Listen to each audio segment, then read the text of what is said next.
All right, so we are back, and a big trade has just gone down hours before the NHL draft has started, involving the Chicago Blackhawks and the Ottawa Senators. And obviously, you know who got traded because you're clicking on this video. You've seen it in the title and the thumbnail. You know who it is.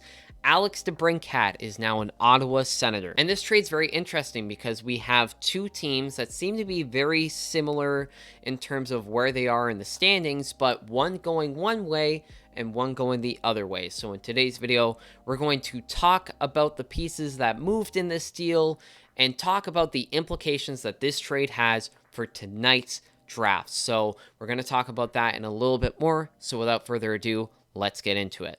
Before we get started with the rest of the video, however, I'd just like to remind you guys to leave a like on the video and subscribe if you're new around here. Leaving likes on these videos really helps these videos perform better in the YouTube algorithm, helps this channel grow. So again, if you want to see this channel grow, make sure to leave a like and then subscribe so you do not miss another video. So we've got the full trade breakdown courtesy of Frank Saravalli, the guy who originally broke this deal.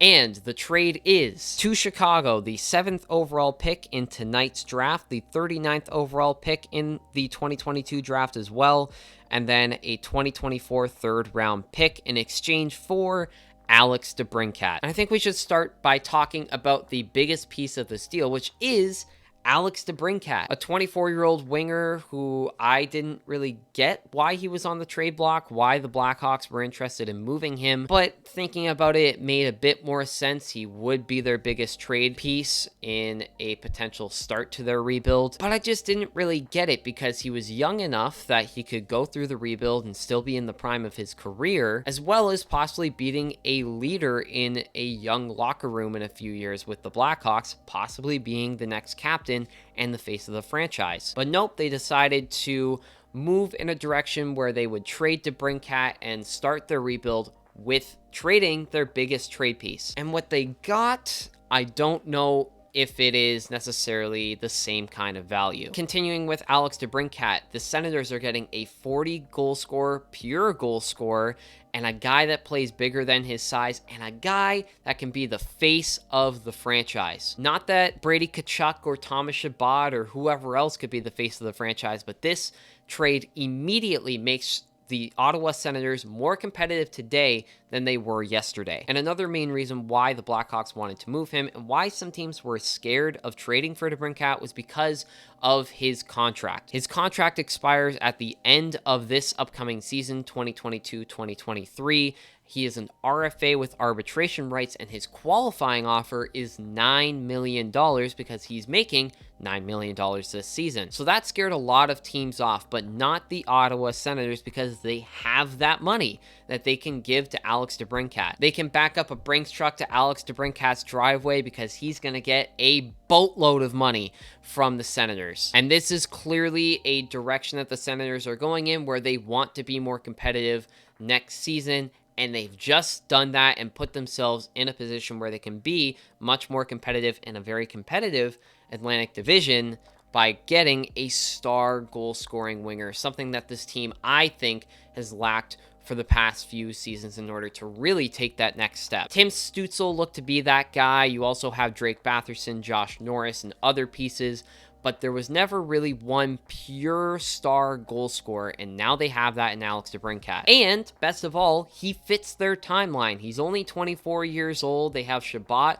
who's around the same age. They have Drake Batherson, Josh Norris, Brady Tkachuk, Tim Stützle, Jake Sanderson on the way. This is a very talented young team and something that the league should be looking out for because they're going to be a problem next season. So overall, I think the addition of Alex DeBrincat is a perfect thing that the Sens could have done, and they had the assets to do it, and they pulled it off. Going over to the Blackhawks side, just thinking about the fact that Brandon Hagel got more of a return than Alex DeBrincat got you is a bit concerning. Yes, you're getting the 7th overall pick. You're getting a top 10 pick in a very deep 2022 NHL draft, but what are the odds that that player is going to be better than Alex DeBrincat? And plus on top of that, you're getting a 2nd round pick and a 3rd round pick. And Brandon Hagel, sure, it may have been Tampa's 2 firsts, but they were still 2 first-round picks that they got for him. It seems like cap certainty is more valuable than a star 40-goal scorer winger in the NHL, which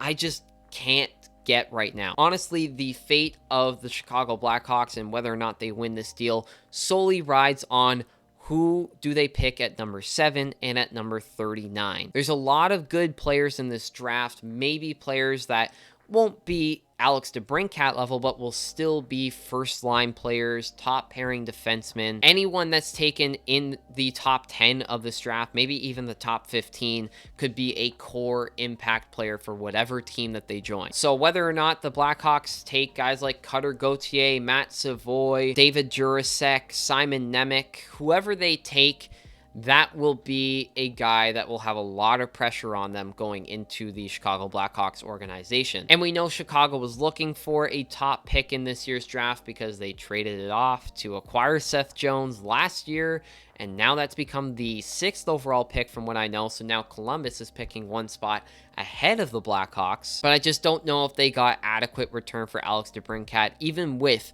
getting the 7th overall pick. So if you were to ask me today, I would say the Senators win this deal because they immediately get more competitive today than they were yesterday, and this is a step in the right direction towards getting out of their rebuild and becoming a contender in the Atlantic Division. And for the Chicago Blackhawks, this officially starts their rebuild.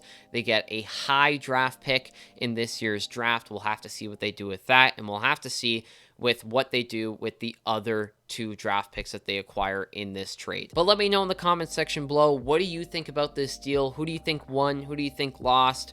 What do you think about Alex DeBrincat in a Sens jersey? Let me know in the comment section below. But as of right now, that is it for this video. I did hope you enjoyed. If you did enjoy, please make sure to leave a like and subscribe if you're new around here. I will have a reaction video to the draft talking about what happened tonight as well as possibly tomorrow. That'll be coming out within the next couple of days, so stay tuned for that. We're in a busy time in the NHL season, and I cannot wait for it. So thank you very much for watching, and I will see you in the next video. Peace out.